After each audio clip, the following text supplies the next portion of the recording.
Bulletin की शुरुआत करेंगे इस वक्त की अहम खबरों के साथ। देश में लोकसभा चुनाव के नतीजों ने हैरान कर दिया है। यूपी में दो लड़कों की जोड़ी ने कमाल कर दिया है।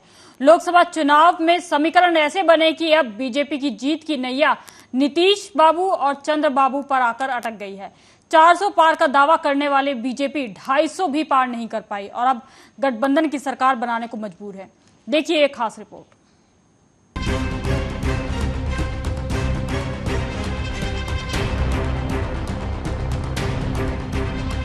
ये दबदबा, ये रसूख, ये दौलत, ये हुकूमत, ये किराएदार हैं। सब घर बदलते रहते हैं और इनकी मालिक होती है देश की जनता, जो पल में पलकों पर बिठा लेती है और इसे काम पसंद ना आए, सत्ता में हनक सनक और गुमान नजर आए तो चुनावी मैदान में धोबी पछाड़ लगा देती है। मतदान का महापर्व मंदिर, मस्जिद, मंगलसूत्र, महंगाई जैसे मुद्दों से होता हुआ मतगणना तक पहुंचा, लेकिन मंगलवार को महागठबंधन ने बीजेपी का महाभ्रम तोड़ दिया। यूपी में दो लड़कों की जोड़ी ने कमाल कर दिया और अखिलेश ने बीजेपी का अकेले केंद्र तक पहुंचने का रास्ता यूपी में रोक दिया। न बाबा का बुलडोजर फॉर्मूला चला और शायद यूपी में भगवान श्री राम भी नाराज हो गए। तभी राम मंदिर के नाम पे वोट मांगने वाली बीजेपी भगवान श्री राम की अयोध्या भी न बचा पाई।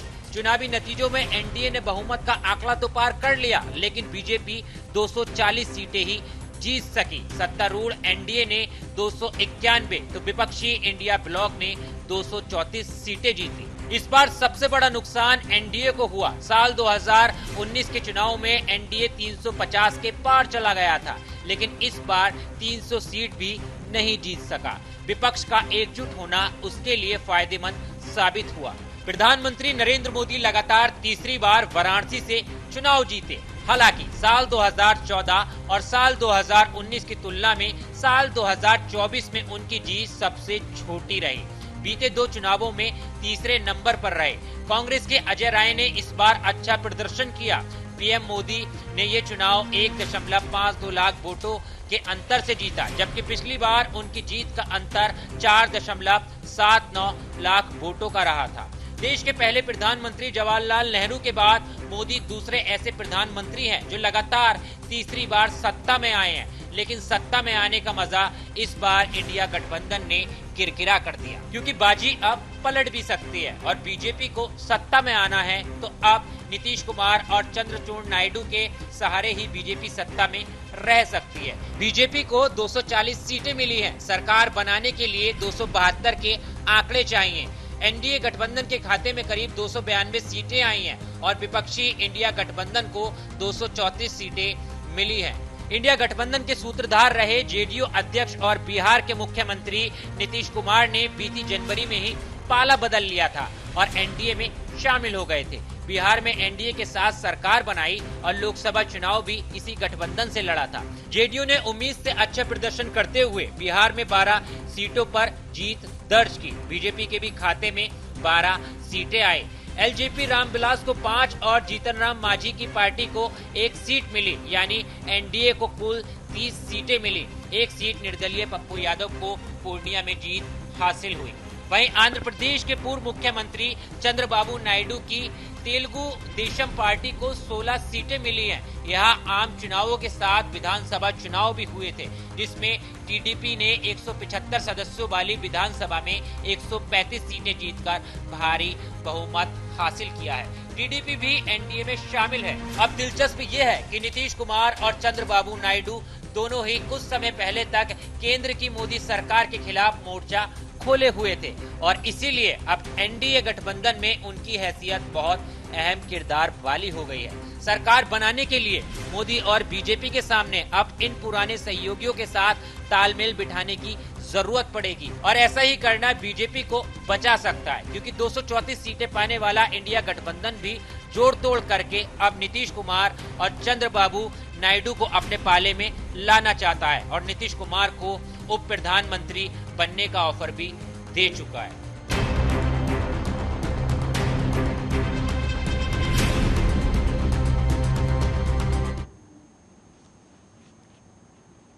खबर मध्य प्रदेश के जबलपुर से, जहां भेड़ाघाट थाना क्षेत्र के अंतर्गत एक रेल कर्मी ने अपनी पत्नी और 2 बच्चियों के साथ ट्रेन के सामने आकर आत्महत्या कर ली। घटना बेड़ाघाट थाना क्षेत्र की है। बताया जा रहा है कि घरेलू विवाद के कारण रेलकर्मी ने ये कदम उठाया है। मृतकों के नाम नरेंद्र, रीना, सानवी और मानवी है। जानकारी मिलते ही जीआरपी सहित बेड़ाघाट थाना पुलिस मौके पर पहुंचा। एफआईआर दर्ज कर चारों शवों को पोस्टमार्टम के लिए मेडिकल कॉलेज भेज दिया है, तो वहीं घटना की जांच शुरू कर दी है। बताया यह भी जा रहा है कि इंडियन रेलवे में पदस्थ कर्मचारियों नरेंद्र पारिवारिक परिस्थितियों से परेशान चल रहा था। इसी को लेकर आज उसने अपनी पत्नी और 2 बच्चों के साथ ट्रेन के सामने आकर आत्महत्या कर ली, जहां पुलिस के द्वारा पूरे मामले की जांच की जा रही है। रेलकर्मी के द्वारा किन कारणों से पूरे परिवार के साथ आत्महत्या जैसा आत्मघाती कदम उठाया गया, पुलिस इस मामले में जांच कर रही है। ट्रक से फ़ोन गया रहा यहाँ पे स्टेशन से कि वहाँ एक हादसा हो गया, उसमें ये नरेंद्र चढ़ार और मानवी चढ़ार, सामनी चढ़ार, रीना चढ़ार, इनका ट्रैक पर शव पड़ा। पर पुलिस को सूचना मिलते ही पुलिस वहाँ पहुँची, पूरी पंचनामा कार्रवाई की। उसके बाद मेडिकल लाइव पीएम कराने के लिए पीएम हो चुका है, अब गाड़ी रवाना करने वाले हैं। यहाँ से कुछ कारण कोई नहीं, किसी से कोई जानकारी नहीं मिली इसके कारण। ट्रैक हमको जानकारी सुबह लगी कि रेल में के पास गया है, कट गया है 6 बजे। वहाँ पर लड़का, बहू, 2 नातन 4 जगह में मिले, 3 जगह पे। ये कहाँ पर पदस्थ थे, क्या काम करते थे? ये रेलवे में काम करते थे।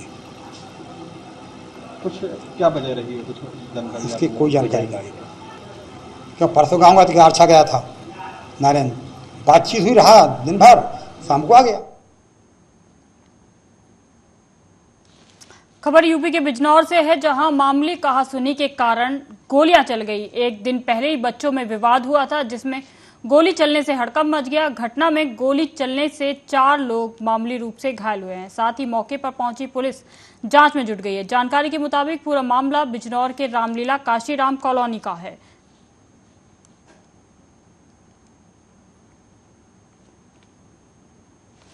फैजाबाद लोकसभा सीट यानी कि अयोध्या सीट पर भाजपा की हार को लेकर टीएमसी महासचिव और डायमंड हार्बर सीट से नवनिर्वाचित सांसद अभिषेक बनर्जी ने कहा कि जिस राम मंदिर को आप पोल एजेंडा बनाकर कश्मीर से लेकर कन्याकुमारी तक के हर व्यक्ति के पास गए कि राम मंदिर हमने बनाया है, आखिर भगवान की प्रतिष्ठा कोई कैसे कर सकता है। मैं यही कहूंगा कि प्रभु राम आए तो इंसाफ आया। किस लेवल तक बीजेपी के खिलाफ है, मैं मार्जिन पे तो ज्यादा टिप्पणी नहीं करना चाहूंगा, पर जिस राम मंदिर को आप पोल एजेंडा बना के कश्मीर से लेके कन्याकुमारी तक हर एक आदमी के पास गए कि भाई राम मंदिर ने हमने बनाया और राम का प्रतिष्ठा बीजेपी ने किया, भाई भगवान का प्रतिष्ठा एक इंसान कैसे कर सकता है? कोई कर सकता है क्या? मेरे में क्षमता है कि मैं भगवान का प्रतिष्ठा करूं? ये यही दिखाता है कि जहां पे उन्होंने राम मंदिर प्रतिष्ठा किया, उसी लोकसभा क्षेत्र से बीजेपी की हार हुई।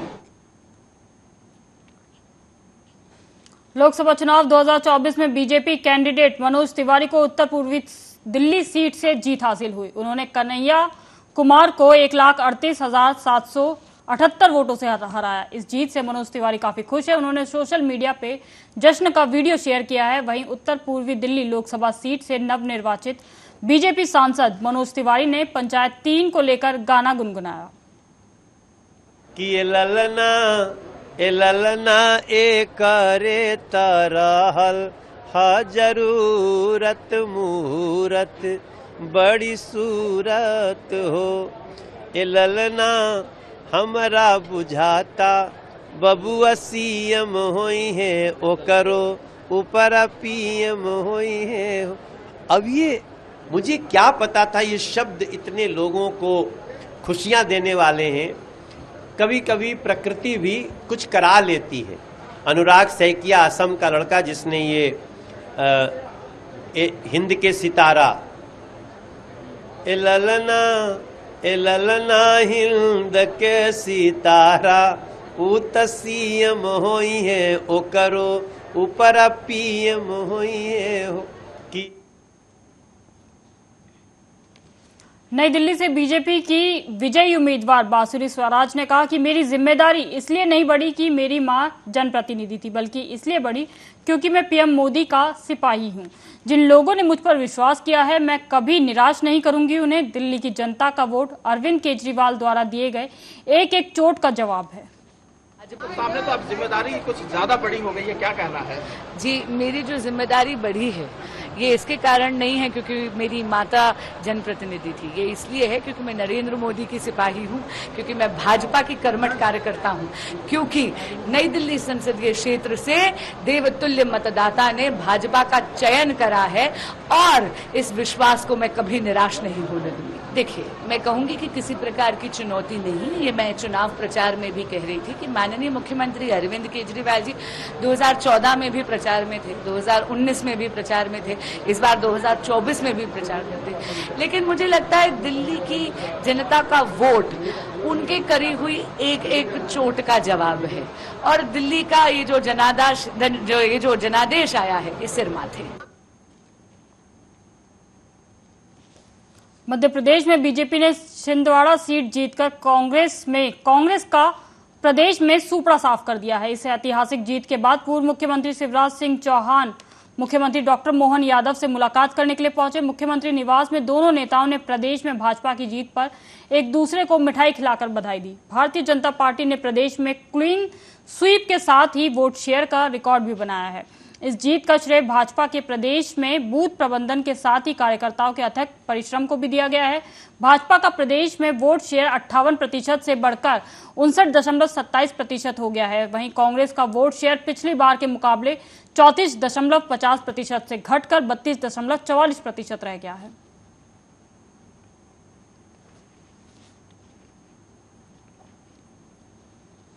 विश्व पर्यावरण दिवस 5 जून के मौके पर खनियादाना नगर में साइक्लिंग टीम और नगर परिषद द्वारा विविध कार्यक्रम का आयोजन कर नगरवासियों से पर्यावरण बचाने और ज्यादा से ज्यादा पेड़ लगाने और उसे सुरक्षित रखने का संकल्प दिलाया गया। इसमें नगर पालिका परिषद खनियादाना द्वारा विश्व पर्यावरण दिवस के मौके पर नगर पालिका अमला के साथ नगर के गणमान्य नागरिकों ने नरसिंह तालाब में श्रमदान करते हुए कचरे की सफाई की, साथ ही पौधारोपण को भी किया। वहीं साइकिलिंग टीम द्वारा नगर में वृक्षारोपण किया गया, जिसमें बीजेपी नेता पंजाब सिंह यादव के साथ भाजपा के नेता गण और पत्रकार गण, नगर की गणमान्य नागरिक उपस्थित रहे। आज वैसे तो अपने नरसिंह तालाब की सफाई पर्यावरण दिवस है, तो पर्यावरण में सभी चीज़ें आती हैं, जल, जंगल और ज़मीन। तो तालाब की सफाई भी की इस संदेश के साथ कि ये तालाब स्वच्छ रहे, जो खनियादाना की सुंदरता का प्रतीक है, पहचान है। ऐसे ही हमारे सर आज पर्यावरण दिवस के उपलक्ष्य में नगर परिषद की ओर से कोई काम किए गए हैं, जैसे तालाब की सफाई यानी स्वच्छता अभियान और साथ में वृक्षारोपण पौधरोपण, तो क्या है पूरा?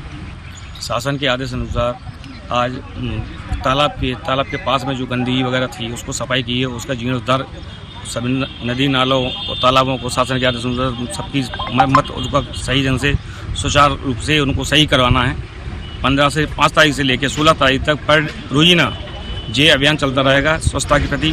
क्योंकि खनियादाना नगर में साइकिलिंग टीम है जो कि व्यायाम इत्यादि के ऊपर महत्वपूर्ण अपना योगदान देती है और करती रहती है, उसी के उपलक्ष्य में आज विश्व पर्यावरण दिवस है, जिसके चलते हमारी संपूर्ण साइकिलिंग टीम ने 2 मुख्य कामों को आगे रख के आज ये पूरा अभियान चलाया। एक तो सफाई अभियान और दूसरा जो है पेड़ लगाने का अभियान। इन दोनों अभियानों पे आज हमने काम किया है।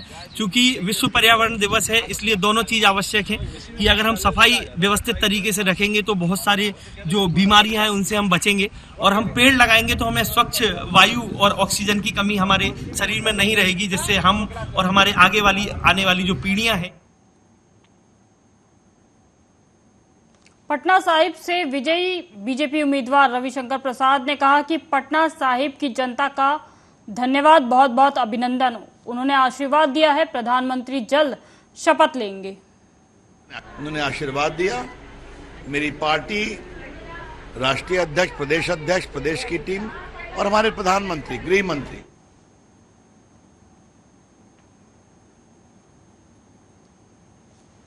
गोरखपुर के बांसगांव लोकसभा क्षेत्र के बीजेपी प्रत्याशी कमलेश पासवान जीतकर लगातार तीसरी बार सांसद बने हैं। उन्होंने कांग्रेस पार्टी के प्रत्याशी सदल प्रसाद को 422 मतों से हराकर जीत हासिल की है। इस दौरान उन्होंने मीडिया से बातचीत करते हुए कहा कि मेरे कार्यकर्ता की मेहनत की जीत है, हमारी जीत का श्रेय कार्यकर्ताओं को जाता है।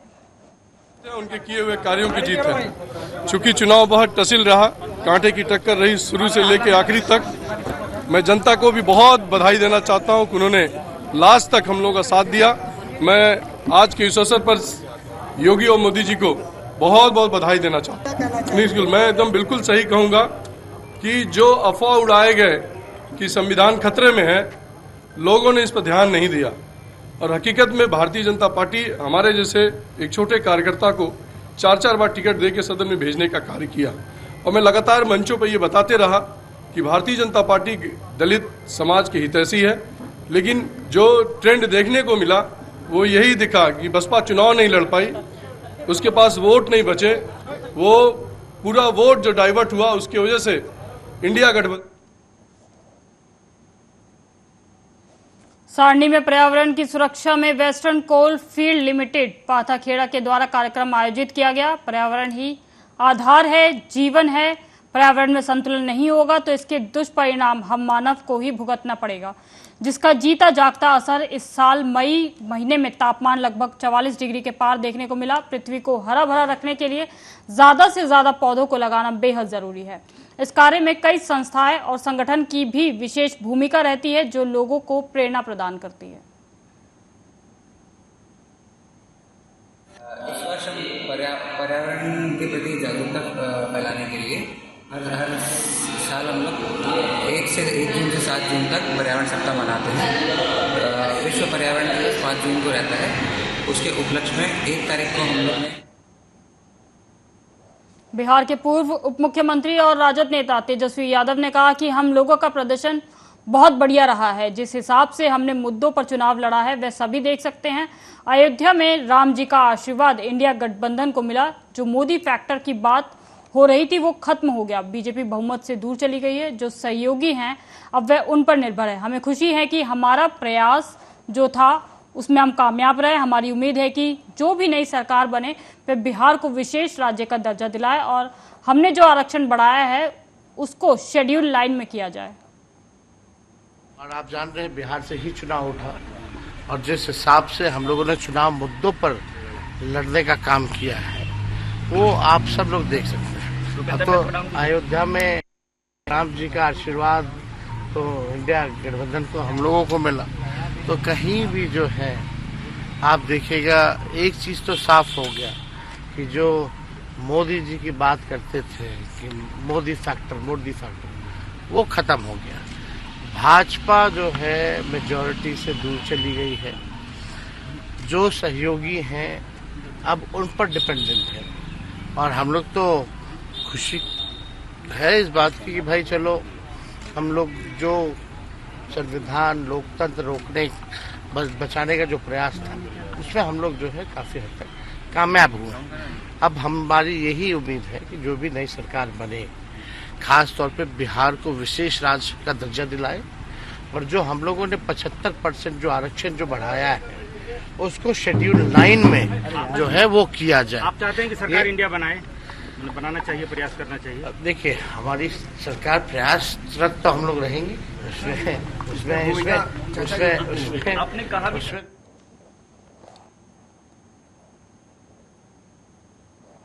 लोक जनशक्ति पार्टी के राष्ट्रीय अध्यक्ष चिराग पासवान ने अपने सभी एमपी के साथ मुख्यमंत्री नीतीश कुमार से मुख्यमंत्री आवास पहुंचकर मुलाकात की।